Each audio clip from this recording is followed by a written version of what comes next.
Hey everyone, this podcast is part of Story Mode, the podcast network of Gamefully Unemployed. You can support us and gain access to other great exclusive podcasts at patreon.com/gamefullyunemployed.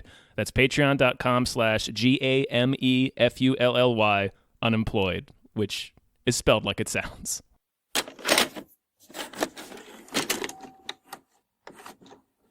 Okay, who are we? Who are we? Hi, everybody. Hello, everyone. My name is David Bell. My name is Tom Ryman. And we just watched Southland Tales. Southland Tales. Southland, woo. That didn't work. No, not at all. I don't know why you did that. You know, gotta fill the abyss. I'm going to tell you the story of the journey down the road not taken. This is the way the world ends. This is the way the world ends.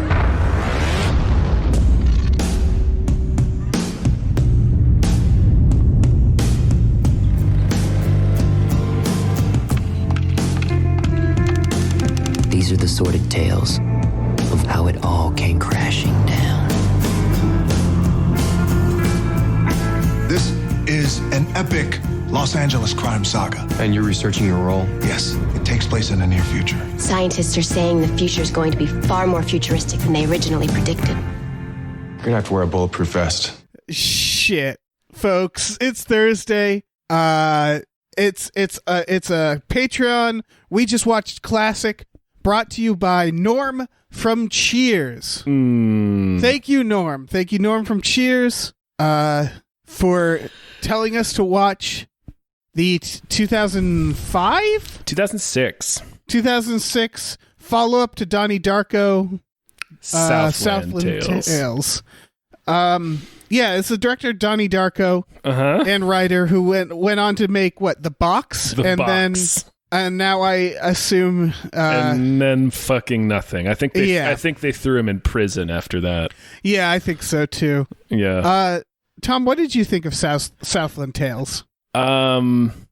This is I'm very excited. This is a batshit film. Okay. It's bad. This is a bad film.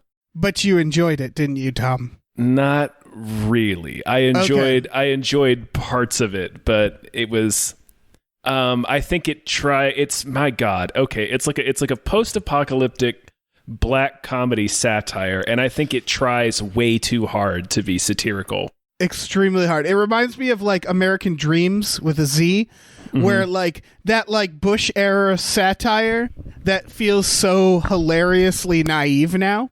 You know what I mean? Where it's like, aw. Oh, hell yeah. Look what they think is scary. Where they're like, oh, reality TV. And it's like, you don't even fucking know.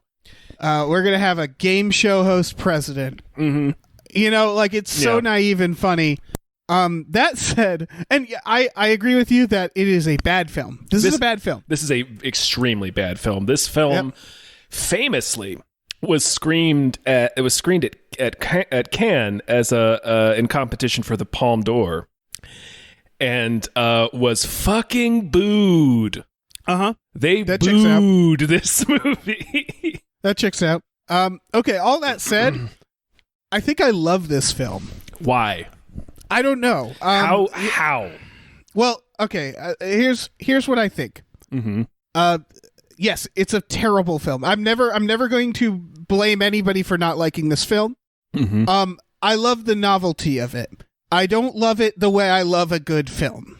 I love it because I get to see Jon Lovitz kill Avon Barksdale. Yep, he does. He 100% shoots Avon Barksdale. Yeah, every scene in this movie is an actor known for being kind of intimidating, and then a bunch of comedians. There are so many SNL cast members in this movie. I also, and I you know what, I told you, Tom, the other day I said I didn't really care for Donnie Darko, and of course no one really likes The Box. No one likes The Box. Who likes The Box? But I have to say I admire this director's his quest for originality and for weirdness. This is a and for big boldness. swing. I will give him that. And I really like sci-fi that deals with ideas that we don't really talk about, and weirdness. I love weirdness. And I love weirdness, especially when it's A-list celebrities doing that weirdness. Mm-hmm. Having The Rock in this film is a novelty, and I can't look away from it. It's like watching in Eyes Wide Shut, watching Tom Cruise do a Stanley Kubrick film, where you're like, he would never do this shit today. Mm-hmm. Still a bad film. Never not going to be a bad film. Yes. Way too long. But, like, there's just, like, my appreciation of it is entirely about the context of who's in it. So, like, 50 years from now, you know, like, when people, maybe not 50 years, 100 years from now, when people don't care, like, who The Rock is, it's really going to be bad, This is know? it's going to be real confusing. But I like them dealing with these ideas of, like, weird dimensional portals and like... I wish it was more coherent. Yeah, I wish it was better. Yeah, it's like I do know what happened. Yeah, I know what happened too, but like the movie is incredibly hard to follow sometimes. Yeah. Also, whatever message they're trying to get across, fuck knows. It's that where it feels like they're trying to say something, but it's not clear. A good comparison, I would say, a movie both of us like, Under the Silver Lake. Mm-hmm. You have a director who came out with a hit right away. Yeah. And their follow-up also got hated at festivals and shit. Under the Silver Lake people did not react well to it. But we liked that movie because I think we both easily identified what it was about and enjoyed the weirdness of it. Yeah. So I think that's what's missing from Southland Tales, is watching it, I'm like, I don't know what you're trying to say to me. That, like, I don't know why all these people are wearing business raincoats. I don't know why it takes place in 2008, but is somehow extremely futuristic. Yeah. I don't know why Eli Roth got shot on the toilet. Shot on a toilet. That's a fascinating cameo. Was he in previous scenes? No. Okay, that's what I thought. It was was that Eli Roth? Like, kind of he moment. must have and he wasn't even really, like, Hostel Cabin Fever had come out in 2003. But nobody knew who he was when they were filming this movie. Like, you wouldn't recognize him on sight. So this is purely just, like, he must be friends with Richard Kelly. Yeah, I think so. And then, like, that barely recognizable Kevin Smith cameo. Oh, yeah. Kevin Smith having a standoff with The Rock with guns is... It's all these moments where it's like, I never thought in my life that I would see that. Mm-hmm. I never thought I'd see Kevin Smith pointing a gun at The Rock. Yeah. Sarah Michelle Gellar spooning with The Rock. Mm-hmm. Jon Lovitz pointing a gun. A lot of things with The Rock. Fucking Christopher Lambert get, like, beat up by Sherry O'Terry. Yeah. What the fuck is that? I know. We also need to talk about how Christopher Lambert was selling guns out of his ice cream truck. Yeah, he sure was. And kidnaps Sean William Scott for no coherent reason. He's all right. Shall we discuss the plot? I guess we can go through all these moments. I guess. Yeah. So the movie begins with a terrible nuke effect, and it feels like a video game origin. The beginning is shocking. Yeah, it's a kid's birthday party, and then a nuke goes off. Yeah, well, it's like a camcorder footage, just home video footage, yeah. And then a fucking nuke goes off. And I have to stress that going into this movie, I had no idea what it was about. Had you not seen this movie? No. Oh my god! Okay. No, I've never seen this movie. Happy. That makes me extremely happy. And I also had no idea what it was about. Like, no clue. I am so happy. I should have asked that. I didn't realize. I had seen this once, and I remember liking it, and then the world told me it was terrible, so I was like, oh, I probably was drunk or something. And then I watched it again this time, and I was like, nope, I guess I like it. I definitely like this movie. This bad movie. This piece of shit movie. He went hard for this movie too. Like, they wrote 3 graphic novel prequels There's like a Jesus. there's like a faux documentary from the surveillance company, and Yep. like a 10-minute animated short film. Like, Oh my God. he really thought this was gonna be like Star Wars or some shit. That's the mistake, right? Because this is, I don't know how much of a budget this had. Not much.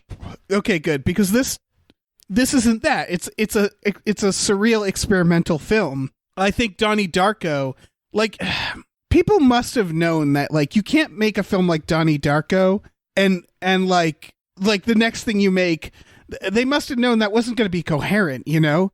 That was going to be just as weird. And Donnie Darko is such a roll of the dice. Mm-hmm. Donnie Darko works, though, I think. Yes, but like when someone's in the business of making weird films, Mm-hmm.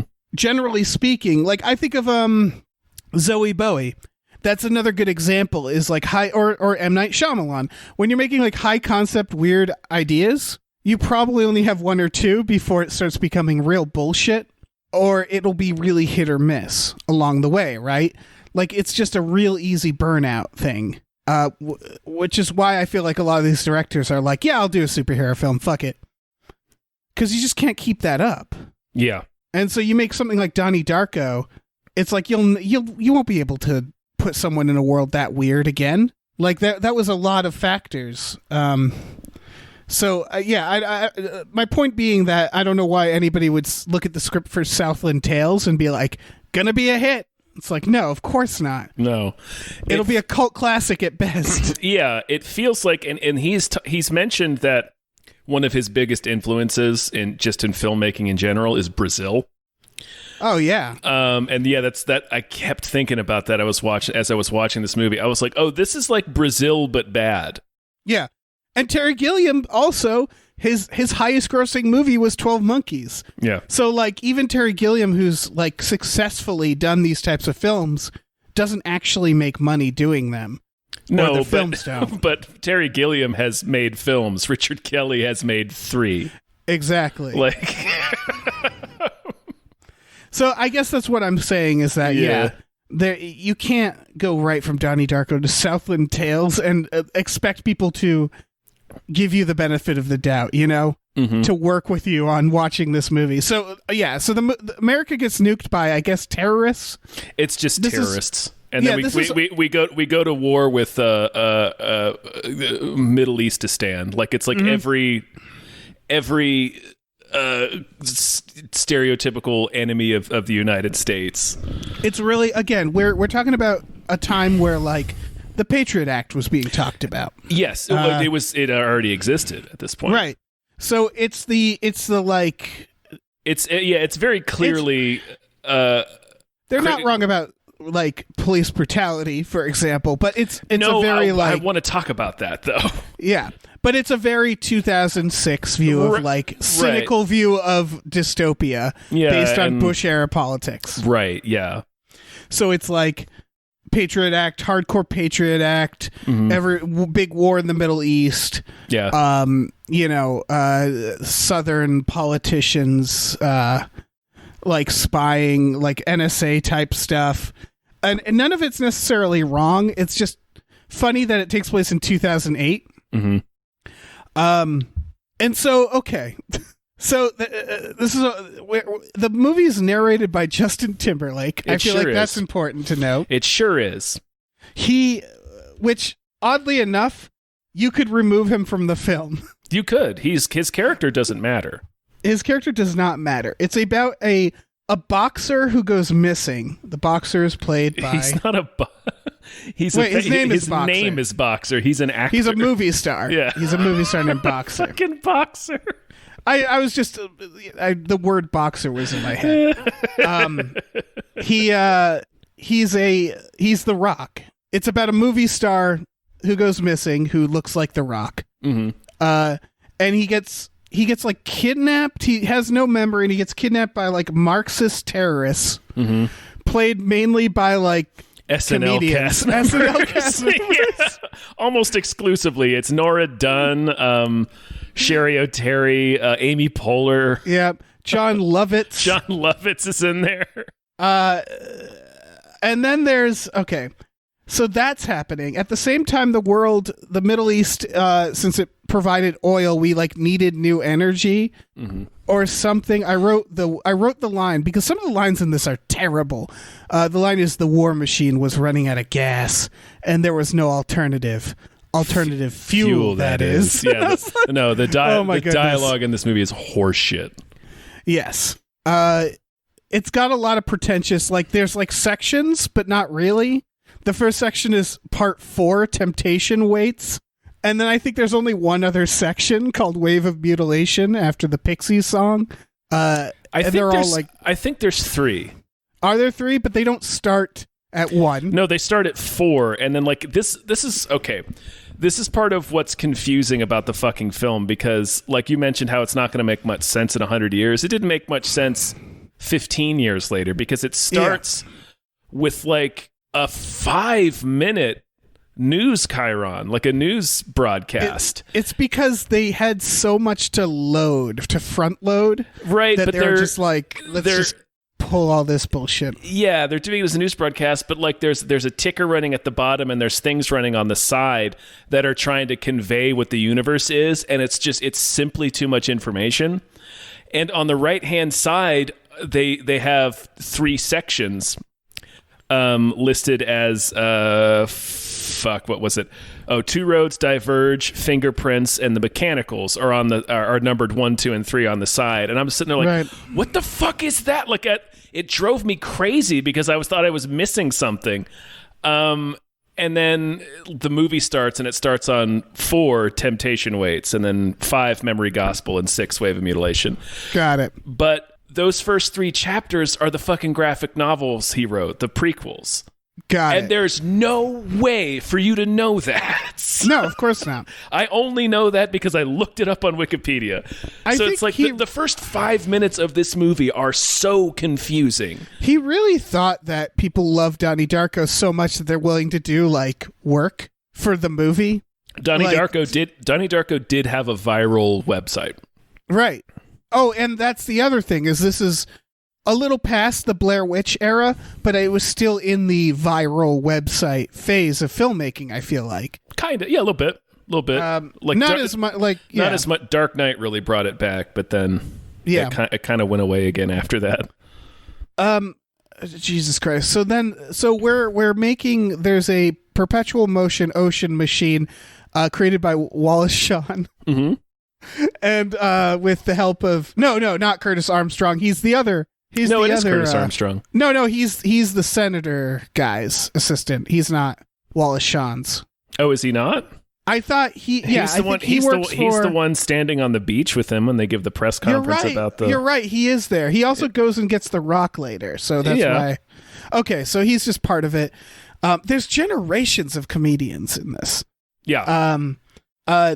Jesus Christ. So Wallace Shawn is making this perpetual motion machine in the ocean that's going to like create this weird like energy field that'll power everything, and they're going to show it off with a Zeppelin that's powered by it. Yeah, it's basically like a wireless charger for vehicles and buildings and everything that just sits out in the ocean.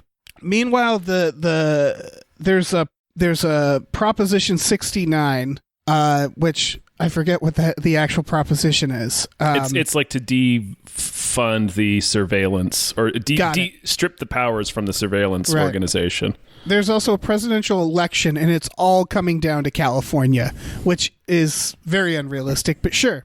Mm-hmm. So The Rock is married to the senator's daughter. So who is Mandy Moore? Who is Mandy Moore? Yes. So these Marxists kidnapped The Rock, and they're trying to make like blackmail of him. He starts hooking up with they try to make like 14 different kinds of blackmail with him. It's really absurd. Yeah. One of which being that they he hooks up with Sarah Michelle Gellar, who plays Krista Now, who is like it's a Paris Hilton type parody where she's like a porn star celebrity. Mm-hmm. And then there's also he's researching a movie because he wrote a script. The Rock is. Yeah, he wrote a script with her in this fugue state that apparently tells the future. Yeah, so they're also, the Marxist terrorists are planning a fake act of racist police brutality. Now, Which Sean William Scott, but it turns out to be a double cross, and it's a real thing of police brutality, but still to achieve the same ends. Yes, I don't know why. Because it's a bad movie. Yeah, I think you're right. Yeah. So Amy Poehler and Wood Harris, aka Avon Barksdale, put on fake noses. Yeah, they put on prosthetic one of noses and chins for no reason. And do one of my favorite scenes ever. I gotta say, Avon's got to do more comedy because he was great. That scene is pretty funny. Yeah. Yeah. when they're having a fake domestic dispute. Yeah. Right.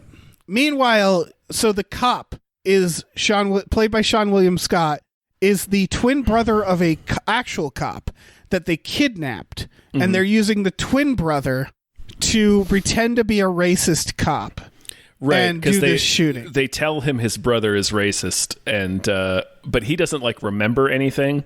Yeah, and then he's all fucked up. Yeah, we find out later that they're actually the same person.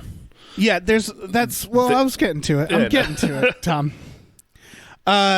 And so he goes on this ride along with The Rock, and then Jon Lovitz shows up as another cop, and then shoots Avon Barksdale and Amy Poehler for real. Right. Sean William Scott was supposed to shoot them with blanks, and they had squibs that would go off. This breaks The Rock. I love the little finger thing he keeps doing. The finger thing he does is very funny. Yeah, whenever The Rock sees violence, he he starts fidgeting his fingers. Yeah, in this very specific way. Like twiddling his fingers. Yeah.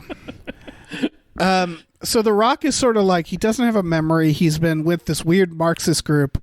He's trying to figure out what to do. At the same time, Sherry O'Terry bought guns from Christopher Lambert. Christopher Lambert, yeah. And then so Lambert is just driving around doing God knows what. Loose. Yeah. It is unclear why he kidnaps Sean William Scott in the end of the movie. Yeah. I also got to note John Larroquette's in this. And John Larroquette is totally in this. He gets his testicles electrocuted. Yep. By Nora Dunn. By Nora Dunn, yes. Oh my fucking God. Yeah, it's a whole ass thing. Oh, and Will Sasso is here. Will Sasso is totally here. Yeah. And so, okay, so there's basically three factions. There's the Marxists, they live at a Venice beach, and they're they're caricatures, underground caricatures. Yeah. They don't depict anybody good. Everybody's a caricature in this movie. It's part of why it's is this supposed to be a political message? Because you're just making everybody look silly. Right. That's part of the problem. Is it's everybody's stupid, and it's okay. So what are you saying? Yeah. What are you? I don't know what they were trying to say. I don't know. I have no idea what he was trying to say. There's that, and then there's the rich politicians, which is John Larroquette. And the dad from Donnie Darko. Yeah, and they're trying to get The Rock back because it looks bad, and they're paying the money for the blackmail. That was one of the funniest things about the movie. It was I was man, remember when your son-in-law being videotaped having an affair actually would have mattered in an election? Right. And now it's who gives a shit? Doesn't fucking matter. Yeah. Donald Trump got elected with fucking 17 credible allegations of sexual assault. By the way, Janine Garofalo's in this film. Blink if you miss her, and you'll miss her. I was about to say, where was she in this? She's in the back. This movie got cut down considerably. I suspect she had a larger part, but she's just kind of in the background briefly. It's sort of Catherine O'Hara in Dick Tracy. Oh, okay, yeah. She's in one scene as one of the mob bosses and doesn't have any lines. You're what the fuck is Catherine O'Hara doing in this movie? Right. Okay, so Jesus Christ. Oh yeah, and the third faction is the scientists, the Wallace Shawn scientists. They also seem to have. They're all kind of connected to this one the Patriot Act surveillance place that's watching the whole thing and kind of mission control. And it turns out that the scientists are secretly funding the Marxist terrorists. So it's like this full circle. Everybody's connected, and they're all trying to get to the Rock. And the reason we learn is that the Rock, the perpetual motion machine started glitching the world.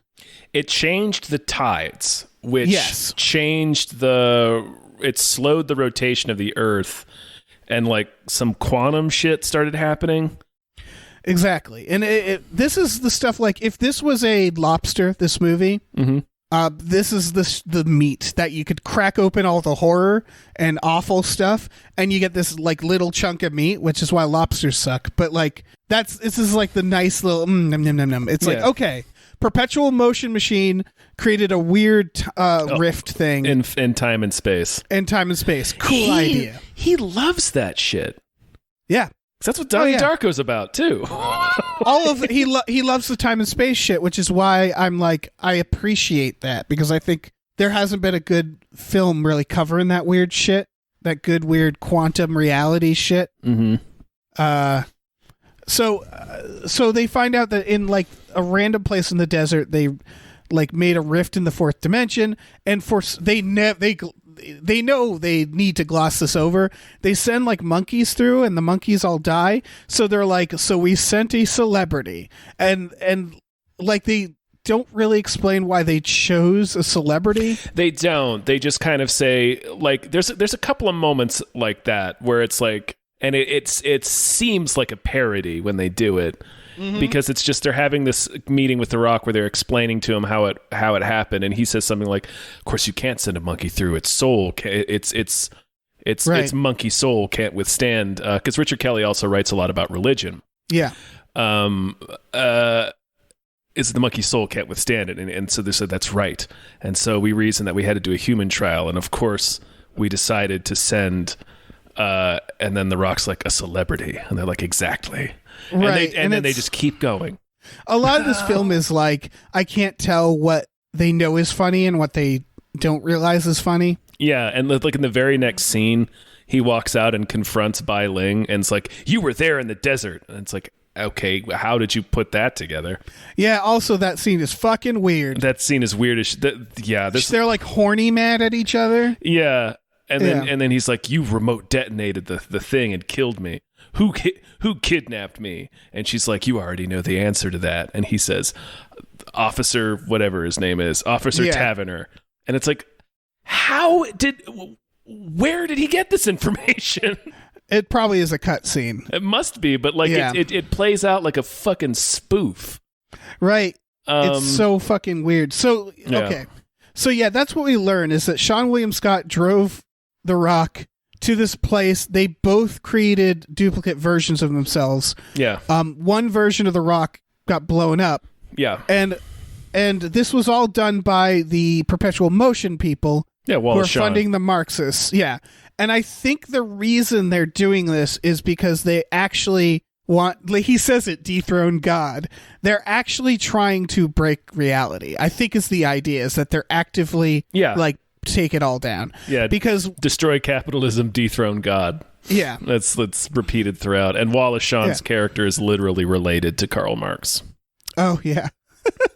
And so they want to do this by the idea that so what happened is, the reason they're duplicated is one of them went back in time slightly, creating two versions of the same person in the same reality.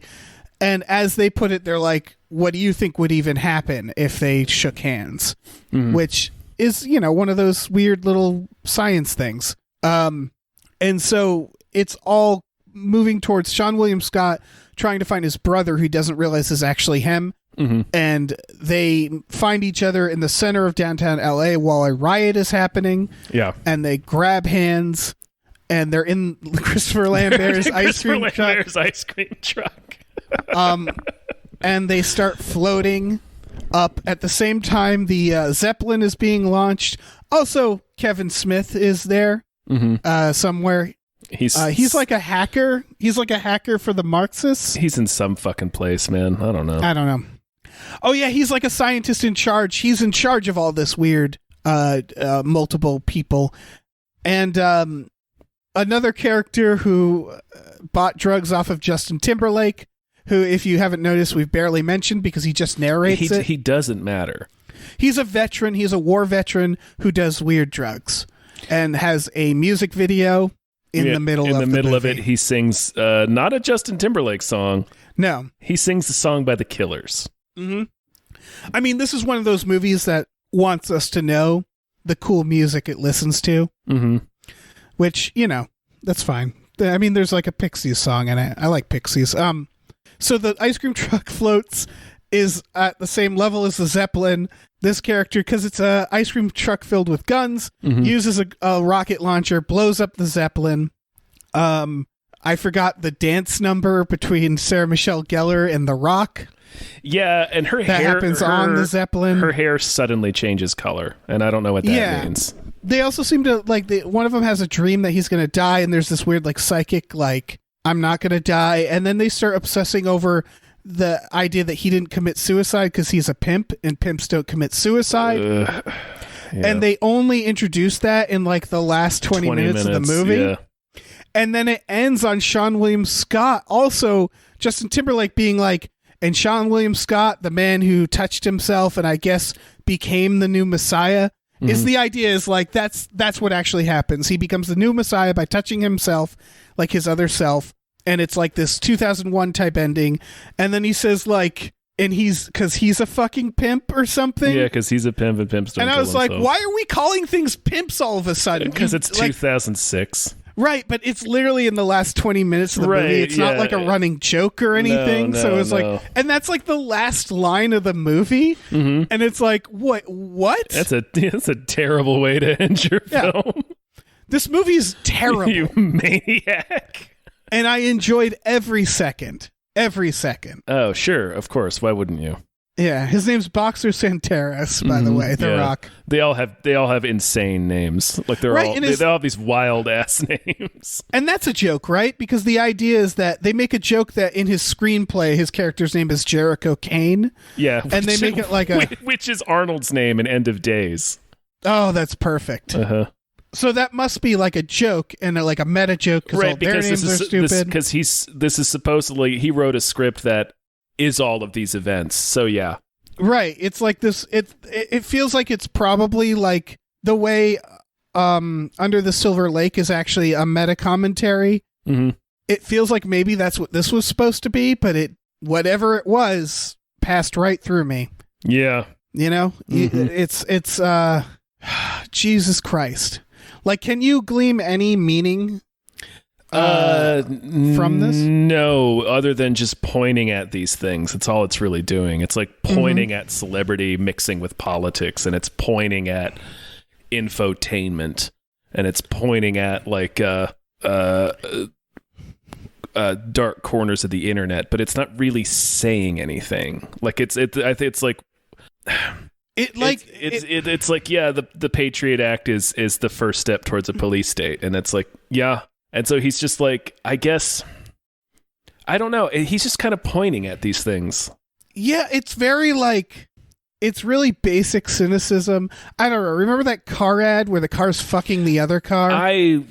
My God. And I'm watching that and I'm I don't understand what you're trying to say with this. I don't know what this is. It's an ad for an electric car that's going to be run on the perpetual motion machine, and one car is fucking the other, and everybody's watching, and it's not a universe where that would be acceptable. You know what I mean? They make a joke where they're well, that's the European version of the ad, and it's well, you just made the world completely different. Because these same people, this higher society rich people, were mad at the porn star and felt she was beneath them. But they're making that commercial, so it's apparently sex isn't so taboo in this world.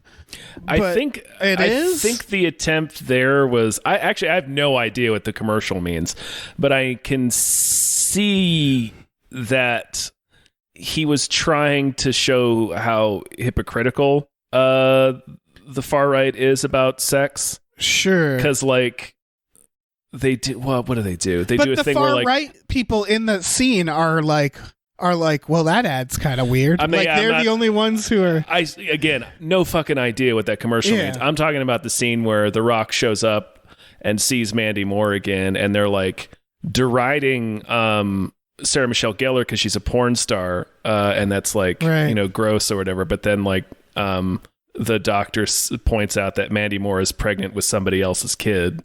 Right. So, but again, it's just like it feels like naive cynicism. Like the way going back to American Dreams, the way it's like that level of cynicism where it's like, yeah, reality TV is the end of the world. Oh, that Paris Hilton is the end of the world.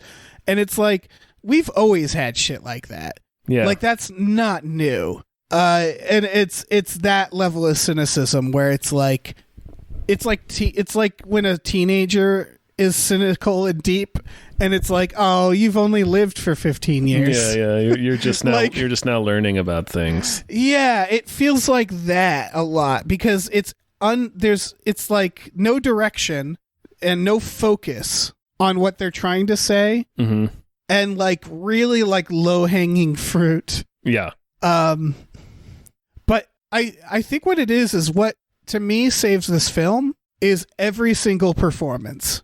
Everybody is doing an amazing job as far as I'm concerned. Yeah. The Rock is killing it. Like Jon Lovitz in that scene where he shoots Avon Barksdale. Yeah. And Amy Poehler is so weird. It is weird as shit. Jon Lovitz in this is stealing the show. Yeah, he plays just this maniac. Completely deadpan lunatic. Yeah. Like the scene where he goes back to Sherry O'Terry, who they're lovers, and he like grabs her by the throat from behind and says like, you want to fuck or watch a movie? It's like, good God. I laughed pretty hard at that. Yeah. There's these moments. It's clearly comedy too. Yeah. And so it's part of it's both part of the problem and the reason. Like, if this was played straight, I could never sit through this movie. Oh my God, I could barely sit through it. Yeah, with it being funny. And watching these people play ridiculously like out of type. Watching Will Sasso shoot people. Yeah, watching Will Sasso fucking overpower The Rock. Like he's like intimidating The Rock in that scene. Oh yeah, because they make The Rock. He's kind of a coward. He is, yeah, and that's as I'm reading about this, that's something he did specifically was cast people against type to sort of give people a different idea of what all of these actors can do. Right, and which I appreciate that. Right, all that stuff around the film, the kind of the meta of the film, I really respect. Because the idea of getting all these comedians to play kind of sinister characters, to look at Jon Lovitz and be like, let's make him kind of a scary dude. And then it works. It's like Rodney Dangerfield and Natural Born Killers. Yes. It's one of those things where it's like, yeah, fucking do this more. This is a great idea. It's so weird. It's such a great, it's just a really cool casting choice. There's just a lot of like energy and good ideas behind making this film, but for the love of God, start with your script and make sure that works. You by the way, this is 2 hours and 20 minutes. You can't make a 2 hour and 20 minute comedy sci-fi that's also surreal. Like, it's just not going to work. Because that's the problem, is like there's these scenes that are genuinely funny, scenes that are actually kind of creepy, and then these like weird surrealist concepts and scenes, and it's like these things, it's like mixing together the wrong ingredients for a meal, it's like, yeah, it just doesn't work together. It's gross. Man, he showed it at Cannes with a 160-minute cut, apparently. My God. So it was even longer. It also wasn't finished. Like, it didn't have finished effects. Oh my God. Why would you do that? Why would he do that? Hubris. That's why you do that. Hubris. Hubris. In the fucking box. Have you tried watching The Box lately? I've never seen The Box, but now I kind of have to after watching this goddamn fiasco. But you see the heart in it. It's just Yeah, I also there's some problems with it. There's a bit of gross misogyny to it, like a little bit too much testosterone in scenes. Oh, for sure. Like all that pimp bullshit. The pimp stuff is so fucking weird. Yeah, it's so weird, and it's like, okay, man, and that's also like weirdly like ableist, I guess, because it's like making people who struggle with suicide seem like dipshits. Yeah, right. They're like, I don't fucking kill myself. Yeah, it's I'm that not stuff. some dipshit. And then the whole plot line of them having to invent a scene where a white police officer shoots a black man. And this is in 2006. when they that's like such a thing that Richard Kelly, a rich white kid who grew up in Northern Virginia, would write. That sequence is almost brilliant until we reveal, because I had misremembered that sequence. I forgot that Jon Lovitz was in on it. Mm-hmm. That makes it crazy. Like, yeah, it doesn't make any sense. Right. The idea that the concept of these two people trying to fake a racist police shooting and then being interrupted by an actual racist cop, I thought was a good idea. Because it's basically saying that. It's like, no, you don't have to make this shit up. But then making him in on it ruins that. It undercuts that. Mm-hmm. No, again, it's from a naively centrist perspective, I think. Yes. Or I don't know if it is. I don't know what this guy's politics were. I got the impression that he just wanted to make fun of everybody. But it's that thing, is the problem with centrism is a lot of the times it isn't centrist. Meaning that being like, oh, these Marxists have to fake a police shooting of a black man. Ha ha ha. See, I'm making fun of Marxists too. I'm centrist. It's like, no, that's a right-leaning idea. That's right wing. That's denying the reality of police brutality. Yeah. You're not centrist, you're right wing. And so it's that. It's like trying to be centrist but not really ending up that way. But again, it's sort of like, it's one more thing that you can't inject into this movie is he tried to be oddly political on top of everything else. Mm-hmm. Or like... Well, I mean, it's a political satire. Socio-political satire. Is that what it is? I mean, yeah, that's what he's pointing at politics and entertainment and media. I just don't know what the hell he's saying. Right, but then there's also these high-concept sci-fi elements. Oh, yeah. So that's what I mean is like... He tried to make too many movies. Yeah, this is too many movies, man. It's the creature from The Thing, like with all these faces and teeth and stuff. Yeah, where it's like you tried to put way too many ingredients in your soup, and now it just tastes like a gutter. Mm-hmm. It's gutter soup. That's what he made. Mm-hmm. But at the same time, it's such a spectacle that I enjoy watching. I don't know. Seeing Kevin Smith show up is just like, what? And some wild prosthetics. Yeah. It's like, fuck it. Why not? Yeah, I get that. It's too long for me to be a movie that I would rewatch for fun. I'll rewatch this every 10 years. That's fair. Yeah. Because that's how it's been so far, is that I watched it 10 years ago and then I forgot about it, and then thinking back I was like, I think that's a good movie, or I think I like that movie, and then watching it again, it is absolutely too long. It is not a good movie. But it is I find it very entertaining to watch. The moment Avon showed up, and I've been rewatching The Wire, and it was just like, oh, you got Avon Barksdale involved in this? Shit. Oh my goodness. Let's Avon Barksdale. Yeah. Him doing scenes with Amy Poehler. It's like, I did not think this was even possible. Doing improv with Amy Poehler. Yeah. Yeah. It's like, holy fucking shit. Yeah, because I've only ever seen him play bad guys. Yeah.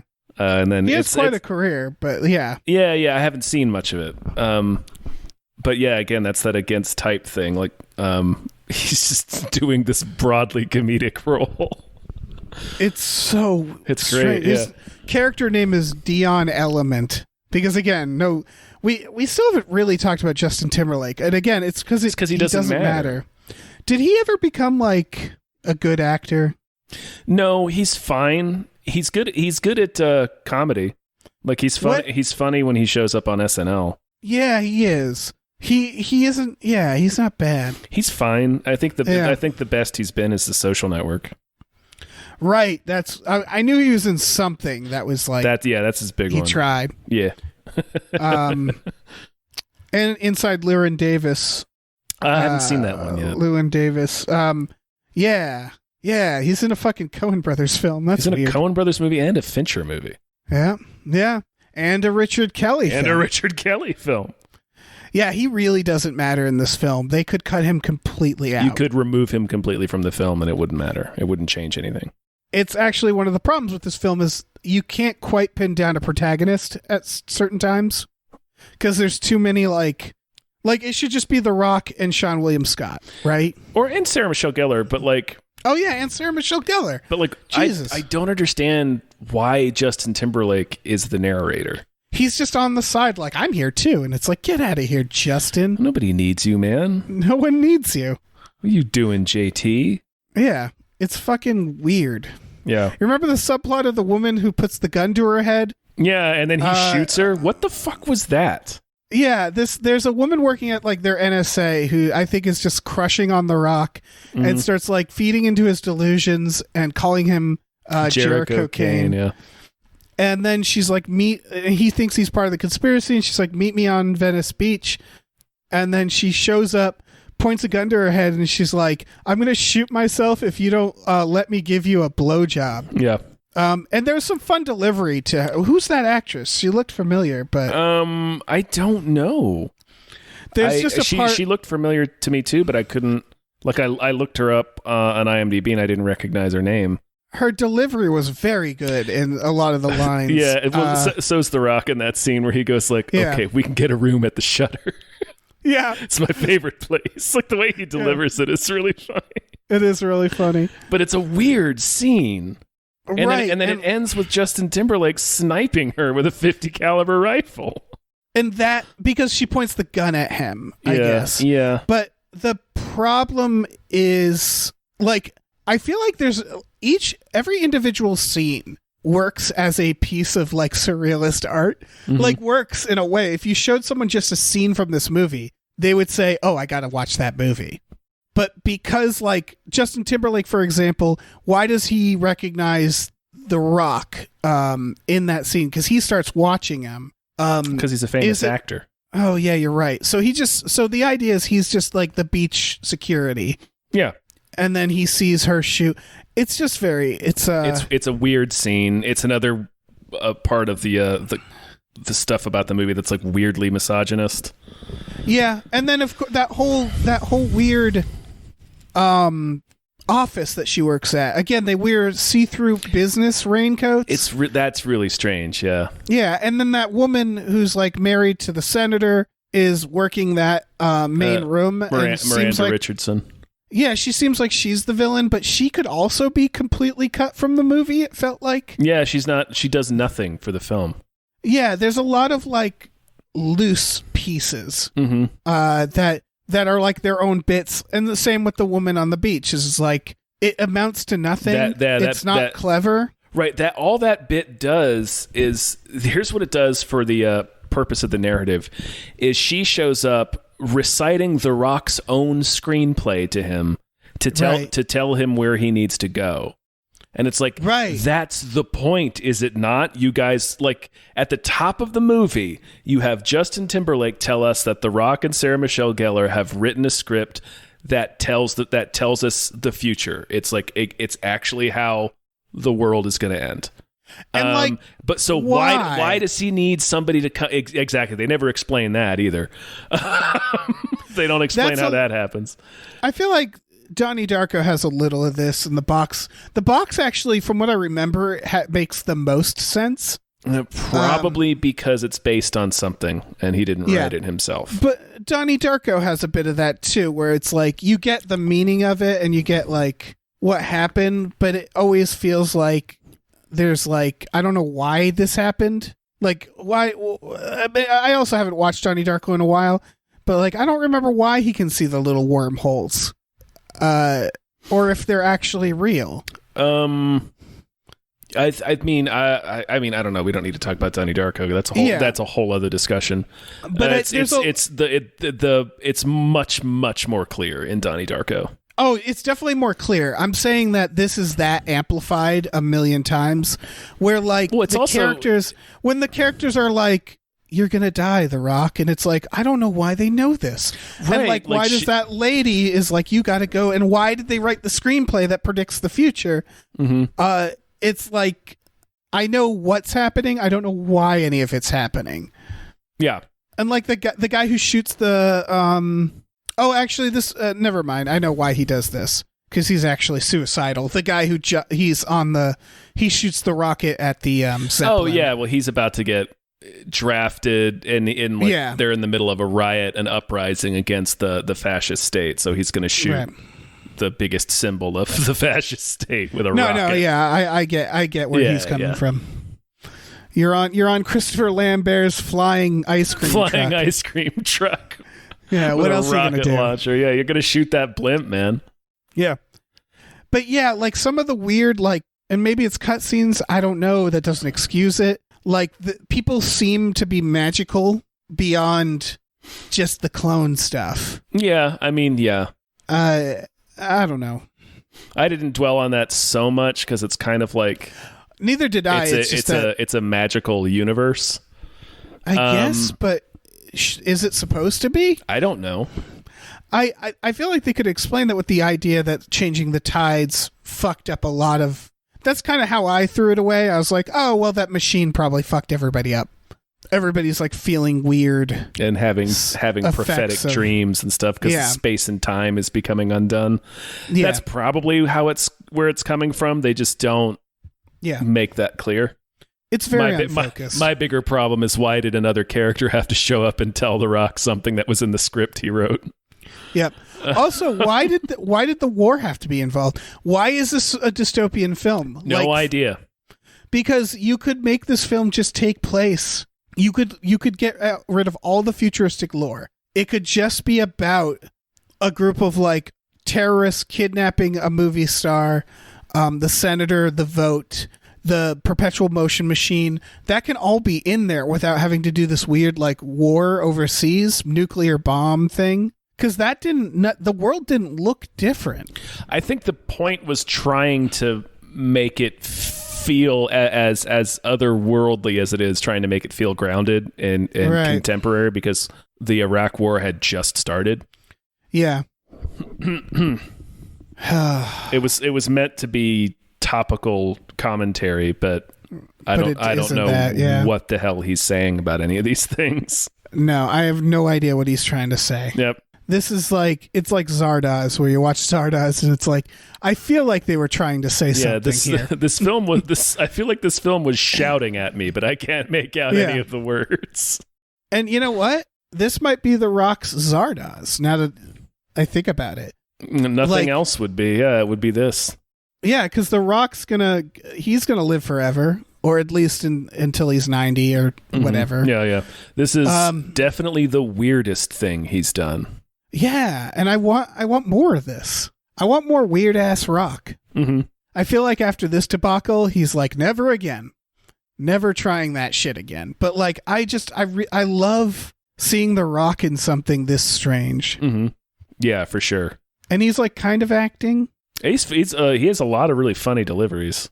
Yeah. Oh, yeah. He's always good at comedy, but like playing kind of like a helpless character was very interesting, because that's something, he doesn't tend to be in movies. No, yeah.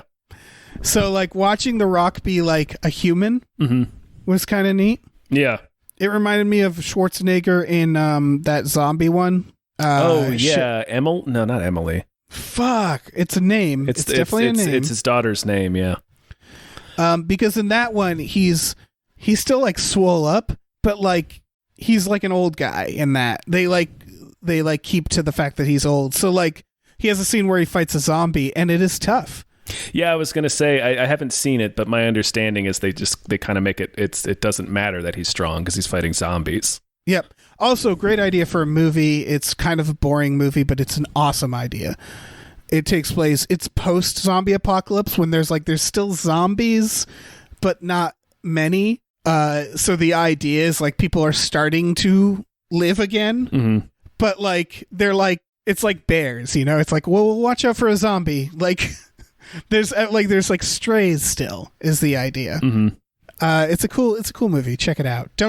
Instead of Southland Tales, go check out that movie that we can't remember the name of. Maggie. Any more thoughts on Southland Tales? Absolutely not. This fucking movie.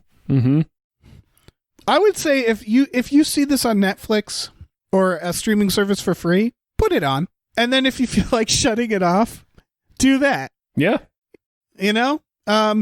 Cause I watched the whole thing and I enjoyed it. Yeah, why wouldn't you? Yeah, but also it's terrible. But also it's the worst movie I've ever seen. Yeah. I'm giving off a lot of mixed messages here. You sure are. All right. Well, Jesus Christ. Norm from Cheers, thank you so much. Yeah, I suppose. I've been meaning to put this one on. This is one where I was like, it's been a minute since I've seen Southland Tales. So, I was going to do it either way. This was through our Patreon, which is patreon.com/gamefully unemployed. If you subscribe for $5 a month, we have exclusive podcasts like Tom and Jeff Watch Batman and Fox Mulder is a Maniac. Check it out. Is true.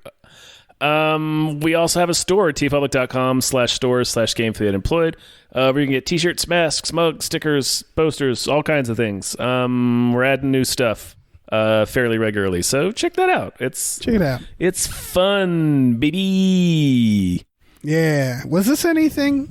No. This podcast? It felt like the movie makes such little sense that us talking about it is got to be another layer of gibberish, right? I'm sure. Yeah, I think we really just exposed how little sense this film makes. Yeah. How it struggles to hang together. Yeah.